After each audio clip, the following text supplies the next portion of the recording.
সালাম আলাইকুম। আমি মোহাম্মদ রেজাল হলাদার আপনাদের সাথে আছি। পে স্কেল নিয়ে অনেক জলঘোলা হয়েছে আলটিমেটামেরও হুমকি, আরও অনেক কিছু। কিন্তু পে স্কেল সম্পর্কিত দাবি নিয়ে যা বললেন সার্জিস আলম। আগে আপনাদের আপনারা জানেন যে এই পে স্কেল নিয়ে ভিপি নূরও বলেছেন, এবং যারাই আছেন আসলে সবাই কিন্তু পে স্কেলের পক্ষে। কেন পক্ষে আমি বলি, অনেক দিন ধরে আমরা সবাই মনে করি যে সরকারি কর্মকর্তা কর্মচারীদের যে প্রাপ্য আসলে সেটা তারা বুঝে পাক। তবে সামনে নির্বাচন, এই 12 তারিখ নির্বাচন না আগে দিতে পারবে না, এটা শিওর। মানে এটা 100% আপনারা ধরে নিতে পারেন। কারণ আর মনে কষ্ট পাবেন না, মনে করেন আপনাদের বিরুদ্ধে কথা বলছি না।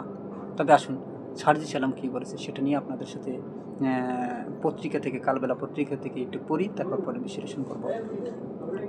পে স্কেল সম্পর্কিত দাবি নিয়ে যা বললেন সার্জিস আলম।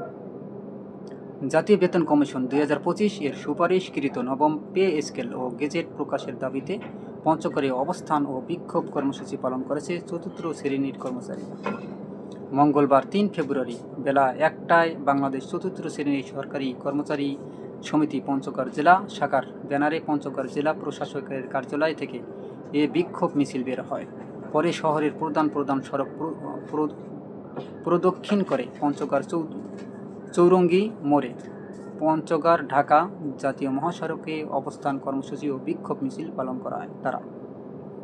এ সময় বক্তারা বলেন, আমরা দীর্ঘদিন ধরে অনেক কষ্টে দিন পার করছি, অল্প বেতনে পরিবার নিয়ে চলি।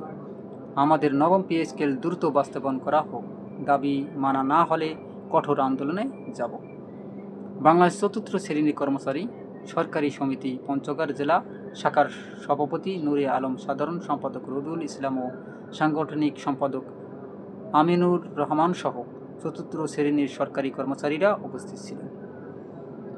এদিকে জাতীয় বেতন কমিশন 2025 এর সুপারিশকৃত পে স্কেল ও গেজেট প্রকাশের দাবিতে 11 থেকে 20 গ্রেড কর্মচারীদের অবস্থান ও বিক্ষোভ কর্মসূচি যোগ দিয়ে একমত পোষণ করেন জাতীয় নাগরিক পার্টি এনসিপি উত্তরাঞ্চলের মুখ্য সংগঠক ও পঞ্চগড় 1 আসনে 11 দলীয় জোটের প্রার্থী সার্জিস আলম।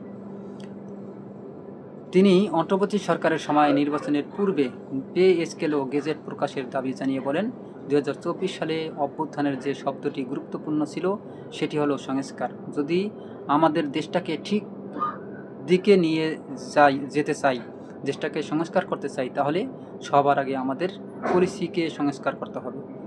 আমরা হলো আমাদের যারা সরকারি কর্মকর্তা কর্মচারী আছেন তারা তাদের জায়গা থেকে সৎ থাকুক, আমরা চাই তারা তাদের কাজে মনোযোগ দিক। সার্জিস আলম বলেন, স্বাধীনতার পরে যে ধরনের পে স্কেল ছিল, আজকে 2026 সাল দাঁড়িয়ে যে ধরনের পে স্কেল ও বেতন কাঠামো, এটা দিয়ে বাংলাদেশের কোনো মানুষ সুস্থ স্বাভাবিকভাবে জীবনযাপন করতে পারে না।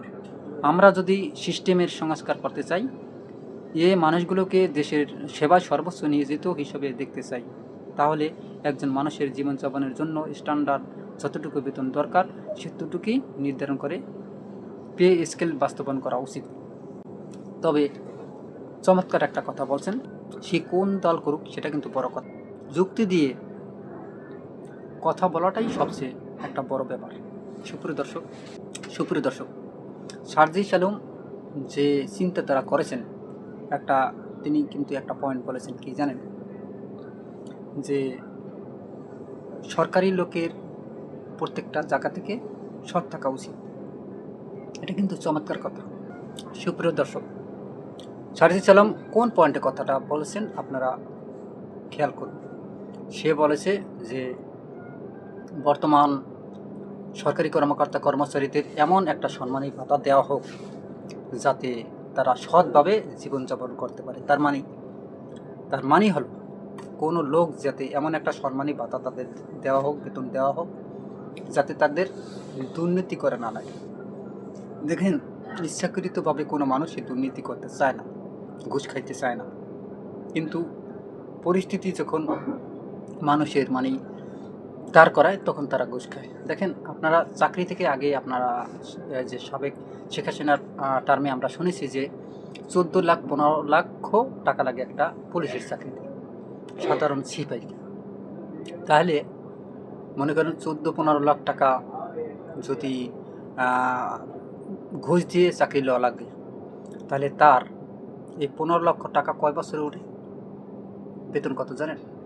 বেতন মনে করেন 30,000 বা স্টার্টিংয়ে বা 20,000 পুলিশের। তাহলে আপনার ধরেন বছরে আসে, মনে করেন খাওয়া দাওয়া সবই ধরলাম কোম্পানি সরকারের, তাহলে বছরে কত? 12 2,40,000, 20 লাখ, অর্থাৎ 10 বছরের কাছাকাছি তার টাকা তুলতেই লাগে। তাহলে 10 বছরে এই টাকা যদি তোলা লাগে, চাকরির মেয়াদ কত? তার পরিবার খাবে কি? এই 15 লক্ষ টাকা কীভাবে সে তুলবে? চিন্তার বিষয় না? আর যদি এই সিস্টেমটা সরকার বন্ধ করে দিয়ে একদম সৎভাবে যে নিয়োগ দেয়, একজন কর্মকর্তাকে 1 টাকাও না নিয়ে যে যোগ্য তাকে নিয়োগ দেওয়া হয়, তাহলে দেখবেন ঘুষ সুদ খাওয়ার কোনো সিস্টেম থাকবে না।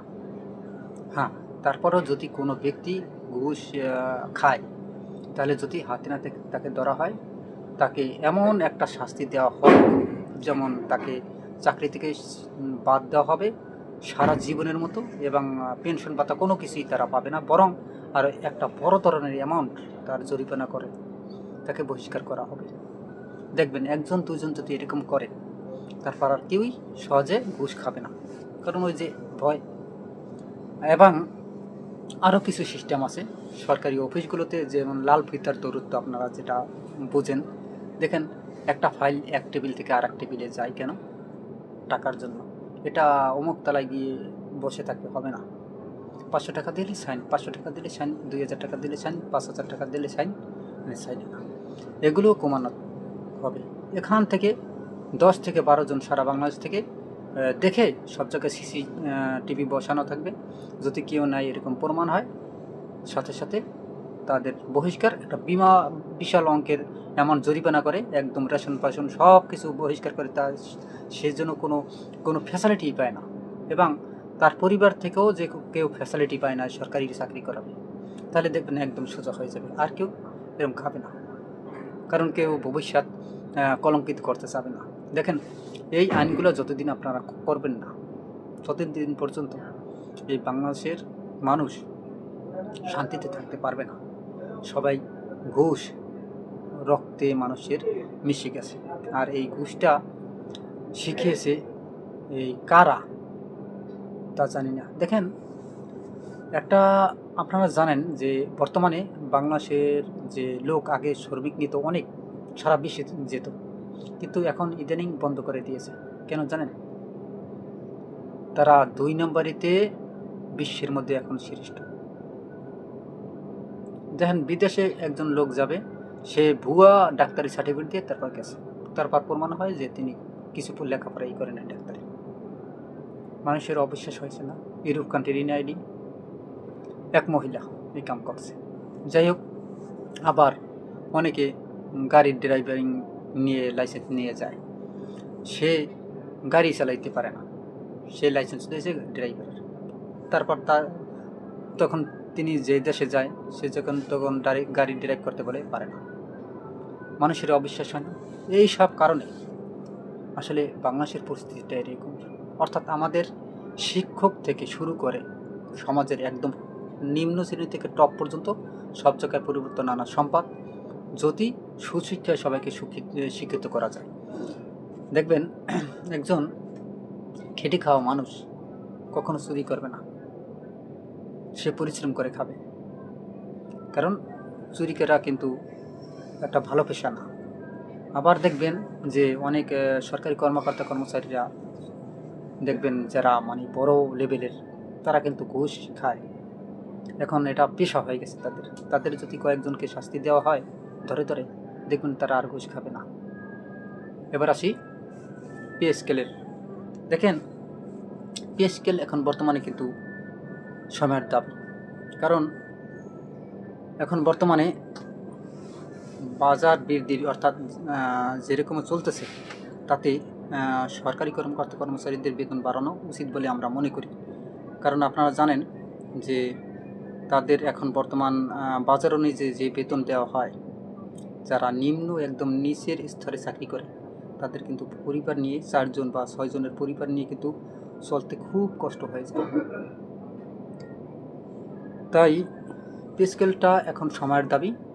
সকল সরকারি কর্মকর্তা কর্মচারীর আসলে এইটা একটা তাদের এখন পাওয়ার অধিকার।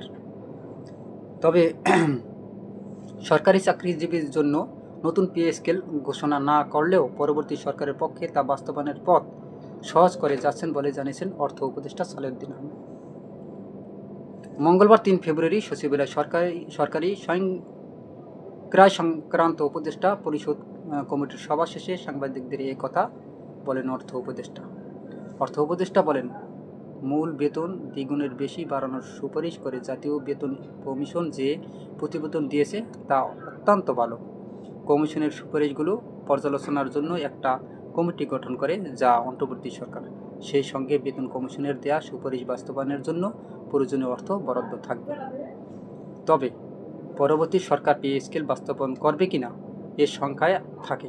এ বিষয়ে জানতে চাইলে উপদেষ্টা বলেন, টাকা পয়সা দিয়ে যাব, তারপর সুপারিশ করে যাব। আশা করি এটা সফলভাবে বাস্তবায়িত হবে। তবে সুপ্রিয় দর্শক, আপনারা কি মনে করেন? আসলে কথাটা কিন্তু যুক্তিসঙ্গত। টাকা পয়সার ব্যবস্থা যদি করে দিয়ে যায়, কাগজপত্র যদি সব গুছিয়ে দিয়ে যায়, তাহলে কিন্তু এটা দিতে কিন্তু পরবর্তী সরকার কোনো সমস্যাই হবে না বলে আমি মনে করি। আপনারা কি মনে করেন? অবশ্যই আপনাদের মতামতগুলো কমেন্টে জানান এবং এরকম নতুন নতুন ভিডিও পেতে RS বাংলা নিউজ 24কে সাবস্ক্রাইব করুন, লাইক ও শেয়ার দিয়ে সবকে দেখার সুযোগ করে দিন। আজ এ পর্যন্তই।